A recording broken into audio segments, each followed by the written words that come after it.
The Global Energy Leaders Podcast, episode 85. Welcome to the Global Energy Leaders Podcast, powered by R Squared Global.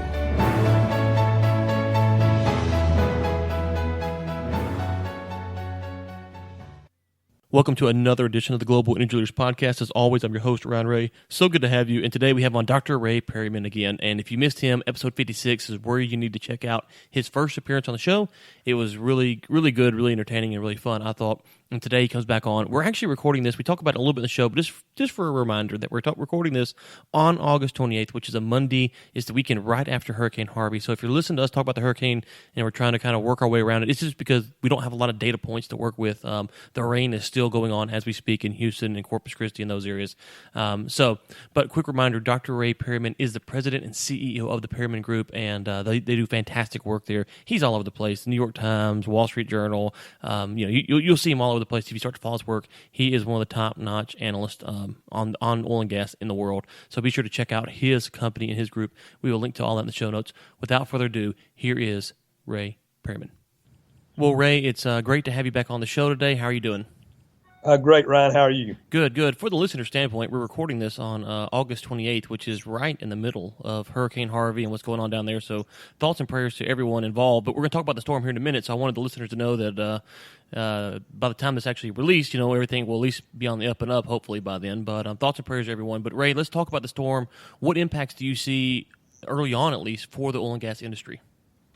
Well, obviously, the near-term effect is about 15% of U.S. refining capacity shut down right now. There's also some production shut down out in the Gulf of Mexico as well. It's too early to tell. As we're recording this, the rain's still falling, and so it's hard to tell how long the shutdown will be, how severe the damage, if any, from flooding will be, and that sort of thing. But clearly, we've already seen gasoline prices spike some, and we've seen some impacts there. But obviously, this is the epicenter of North American energy, is the Houston area, the Gulf Coast area, and you've got Corpus Christi affected, you've got the Beaumont Port Arthur area affected, you've got the Houston area affected, and Galveston and the refineries in the Texas City area. So obviously, there's a lot of energy resource infrastructure down there, and the ultimate impact of that we obviously don't know yet, but it will have some effects, no question. What would be the worst case scenario? Would it be water getting into the equipment and ruining the equipment, or water getting into the storage where the crude oil is stored at, or what would be the worst kind of scenario where if you were to see flooding in the refineries? Well, given that we have a pretty good supply of oil and producing more every day right now, the storage probably would not have more than a temporary impact. If you truly got into a situation where damage to the refineries themselves caused an extended shutdown of some weeks or months, then that's when you would have not only a big impact on the energy sector, but an impact on the economy as well across the entire world. Because again, this is a major center of where petroleum comes in and out of the world, both in terms of crude product and then refined products. Absolutely, and with prices, what would let's just say worst case scenario? We do have some facilities that go down, some refineries that go down. What would happen to the prices? I mean, how big of a shift would that make in the prices? Well, if you basically, if you took a hypothetical that you reduce the price of, or you reduce the supply of gasoline by 15-20% for 2 or 3 months, you could well see a 40-50% rise in gasoline prices. Again, that's kind of a worst case scenario, but it's certainly something that could happen. Absolutely. Okay, well, let's kind of circle back around to something a little bit different now.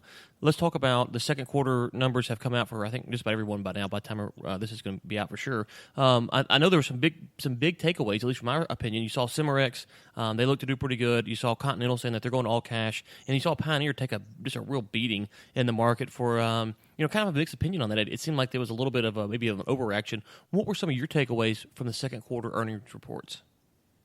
Yeah, I think there was a bit of overreaction there. The fundamentals of the industry are driven by a lot of forces right now moving in both directions. They're obviously discovering more oil all the time, all over the world, and that affects supply. At the same time, demand is growing. But I think the most important thing, and the thing that's going to serve the industry well, is the cost of getting a barrel of oil out of the ground continues to drop, even in the shale fields. And that's very, very important because the break-even point, when it makes sense to drill and when it doesn't make sense to drill, is a huge factor in terms of the overall success of the industry. One of my barometers is my home in Odessa is about 3 blocks from a big open field where they stack oil derricks by the railroad track, and I can see it from my backyard. And when the boom ended, you could tell at first there were 2 there, then there were 4, then there were 8. We got up to where there was about 50 of them out there. Now there's about 12. So there's been a fair amount of pickup in activity, and over time I think that will translate into some benefits for the industry. Okay, let me tell you one of my theories, and I'm curious to get your thoughts on it. I've gone on the record saying that I think that companies, especially oil and gas companies, are going to start looking to go more towards cash over the next couple of years and not rely on these credit lines. Now, how many of them can make that transition? That's a discussion for another day, maybe. But it seems like the companies that operate off of cash, they're able to balance their sheets a little bit differently and a little bit more effectively, and there's not as much pressure on them to maybe do stuff that's not in their best interest because they don't have the pressure of paying that credit line note. What is your thoughts on companies moving towards cash? Well, I think there's a lot of merit to that thought, Ryan. I really do. In any industry, basically, when you have volatility, cash gives you some flexibility. It doesn't compel you to make decisions. And perhaps there's times when maybe if you could just wait 2 weeks to do something, it can make a material difference in the economics of it. And sometimes rigid formulas don't allow you to do that. And so I think flexibility in a situation like this is a good thing. In fact, one of the things that's allowed the industry to do as well as it has in this bust, if you want to call it that, from 2014 versus the one back in the 80s, is that was a highly, highly leveraged situation all the way around, and this one has much less leverage in it. So I think that is an advantage. Okay, one final thing on just kind of stocks and prices is that you're seeing a lot of companies hedging out for the rest of the year, and it seems like the pace for hedges for 2018 are ahead of schedule from where they should be at this point of the year. What do you think that's going to do for companies? Obviously, there's kind of the simplistic view where you say, well, if you're hedged out, then you know how much money you're going to bring in. But how is that going to affect maybe the companies who aren't hedging out? Are we going to see a run of producers who maybe have to go out of business just because they didn't get to hedge? Well, you could, as you know, that there's nothing much more unpredictable than oil prices. And just when we think we kind of know the range for a while, something like this happens, which could have a material effect down the road. Not likely, but it could. Basically what you may find is you may well find some of the companies forced out. On the other hand, if it turns the other way, you may find a lot of those companies reaping a lot of profits that the other folks wish they had. The odds probably favor a bit of a downward drift in price more than an upward drift at this point in time. So there's probably a little more risk there of difficulties. But by the same token, we've definitely seen it turn the other way very dramatically. And in the volatile world we live in right now, with not only climate issues but political stability issues and geopolitics and everything else, you could see that change very rapidly. Okay, well, I want to talk about the price. That's kind of where I want to go next. Now, obviously, we have the storm, and so we have to kind of – I'll let you give a couple different scenarios, but what are you thinking for the price? Can we actually get above 50 and stay there for any period of time, or is 50 going to be the cap? Well, I don't think 50 is going to be the cap long term. I think that's probably around the trading range we're likely to be for a while here. But I still continue to believe that long term, when you look at the global demand for energy, and recognizing there'll be more renewables and recognizing there'll be more emphasis on environmental quality and things of that nature, lower emissions.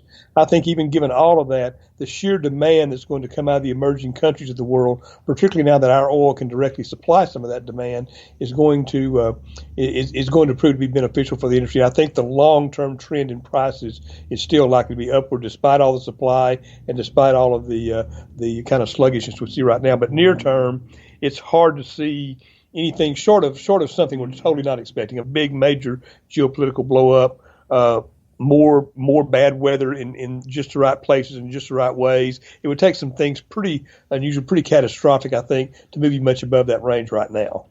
Okay, well, Ray, it was good to have you on. Tell people, I saw you the other day quoted in, I don't know if it's the Wall Street Journal or the New York Times, there's some big publication, and so you're all over the place. So tell people where they can find out more about you, your company, and if you're doing other interviews or trade shows or whatever, people that might want to follow your work. Well, probably the best place to follow our work is our website, www.perrymangroup.com, and you can hear me on State Network every day, and as you said, I noticed we were in the Times this morning, so we are out there a lot with information. But we keep a lot of information on our website that I think people would find to be very useful, and hopefully something that would show them some of the ways we might be able to help them as well. Absolutely. And if you didn't listen to episode 56, where you came on the first time, you told us that you predicted, the original, the 1980s bust, just by doing some work. And so, obviously you have, great credentials. And so it would encourage any of the listeners to check you out. Ray, thank you so much. We look forward to having you on again in the future. My pleasure. Thank you, Ryan. The Global Energy Leaders Podcast is produced by Michael Sims and Chris Prine. Chris Prine also serves as editor for the Global Energy Leaders Podcast. Until next time, keep climbing. Thanks for listening to the Global Energy Leaders Podcast, powered by R Squared Global.